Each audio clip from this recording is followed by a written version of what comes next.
వామల శివారెడ్డిని చంపాలని తిరిగినటువంటి వ్యక్తి మీరు. అఫ్ కోర్స్ ఆయన కూడా మిమ్మల్ని చంపాలనుకొని తిరిగినటువంటి వ్యక్తి. మీరు ఆయన భార్యకు క్యాన్సర్ వస్తే పోయి ప్రేయర్ చేసి బాగు చేశారు. అవునా? నిజమేనా ఇది? నిజమే కదా? నిజం.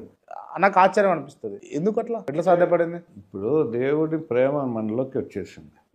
దేవుని ప్రేమ నాలోకి వచ్చినాక శత్రుత్వం ఉండేదానికి లేదు. నాకు చాలా ఆశ్చర్యపడిపోయింది.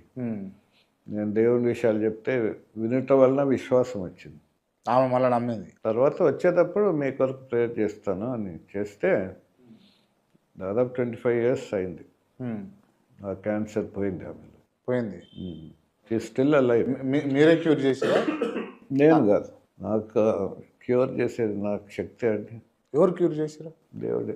కానీ మీరు ప్రేయర్ చేశారు. ప్రేయర్ చేసి నా ప్రార్థన ఆలకించాడు. అంటే మీ ప్రేయర్ చేసినందుకు తను క్యూర్ అయింది, అంతేనా? అంటే ఆ శక్తి మీకుందా? అది ప్రార్థన శక్తి అంటారు.